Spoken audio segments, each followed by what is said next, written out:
Onivia, League of Legends highlights. Against all of the poke damage that's consistently coming through is once again. Yeah, that's an Akali, and that's looking like it's going to go into the mid lane for Showmaker here. This was actually one of his most powerful picks when Damwon Kia were a large one. Okay, here's the first dive towards bottom side.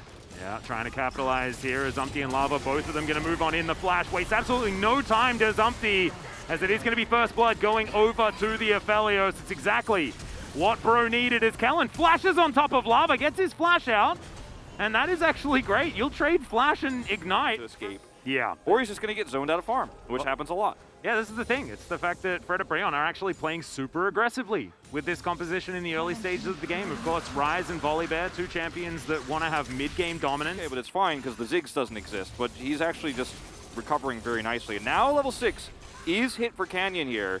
Yeah. And this is where the sparks can really start flying. Well, speaking of flying, in comes the Nocturne, and that is a Mega Inferno Bomb to death. It's going to be the Nocturne that grabs the lead here.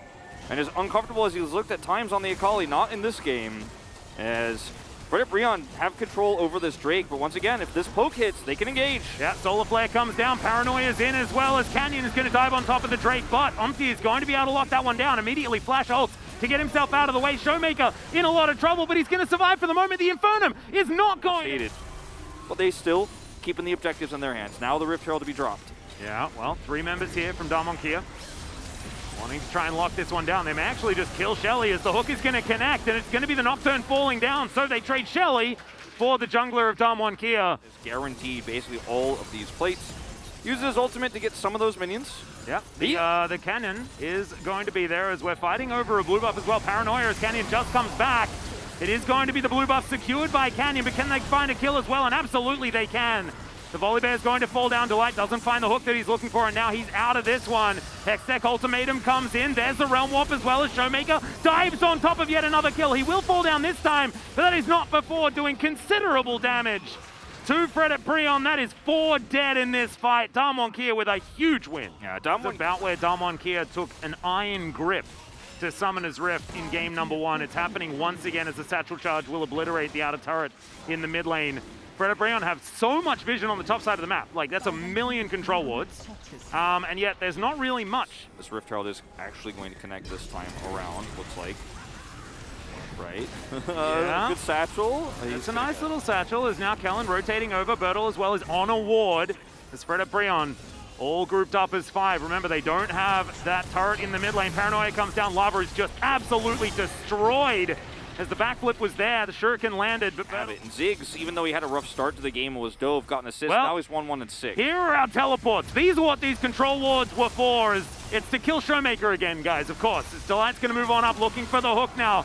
It is going to be depth charge down, but it's a decent spell shield from Canyon. He'll still die as Showmaker has to flash, and Morgan will get the prize that Fredit BRION so desperately won as he sacrifices himself to get on top of Doctarm. Lava grabs that kill as well as he's tanky enough to tank up the turret. Now, there was the sunk foul damage, unfortunately, at this stage of the game. And at any stage of the game, he just isn't going to be doing that. Not old Ryze here we're watching. Yeah, the combo is up. Fredit BRION have to be very, very careful as Morgan on a flank right now. Lava gets shuriken.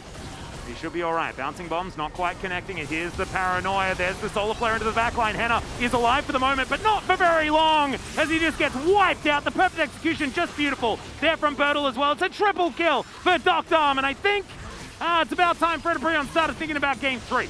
Yep, this game is over, Atlas. So this was just once again a showcasing of what this comp could do, but also showcasing of how good our observers are and how they hit the vision of what Fredit BRION could and couldn't see. Because what the observers knew, which we also knew, but you know, if you're watching at home, it feels like you can feel the tension. Where's Kellen? Where's that bomb coming from? Where's Canyon gonna ult on? And you can just see Fredit BRION, they're not in a position to do anything but hold onto the Drake tightly because they need this Drake. They can't walk away from it. They need to get ahead, and they're so far behind, so they don't have a choice. And Damwon Kia are like, well, Leona is wrapping around. Try and rally, get towards that potential reverse sweep.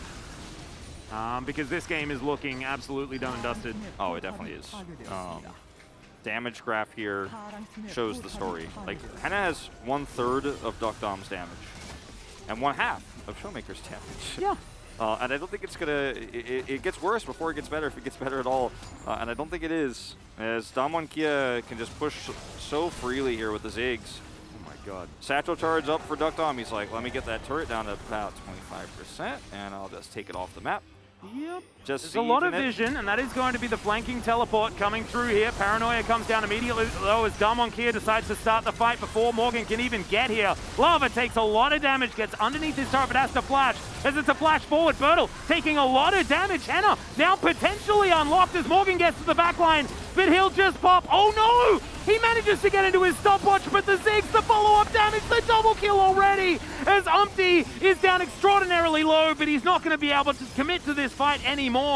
Henna is still up and does have his Bloodthirst to complete. As Showmaker, yeah, he's just going to put the teddy bear back in the toy box.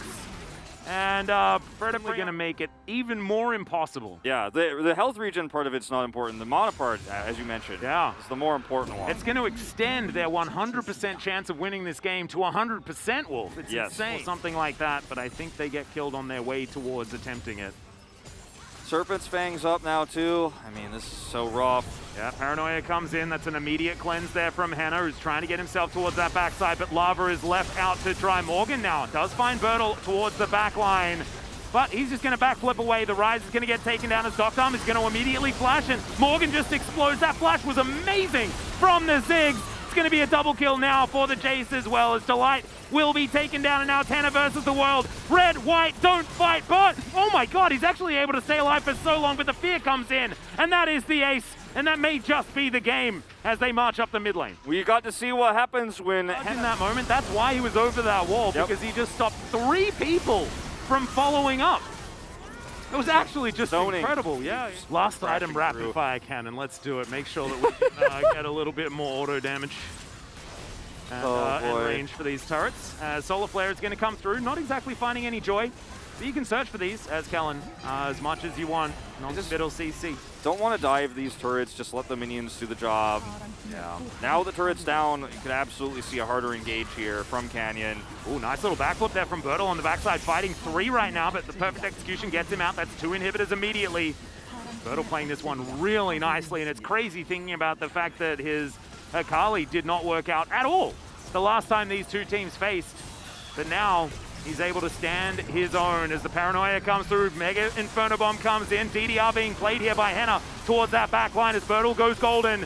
Canyon now standing in front of Delight, and Delight just disappears after he goes golden. These Nexus turrets not long for the world because they just do so much damage to them. It's obscene. Henna ran out of any of his self-heal options, and now it's just Morgan on this bottom side. Umpty fighting against Duckdom, who's got his Zhonya's himself and a whole team of minions, and is able to satchel charge his way out. Takes down the Volley Bear as well, as Lava has to watch as his Nexus goes down. Game 2 also goes over to Kia. They now have match point. Game 1, there was a shaky start. There were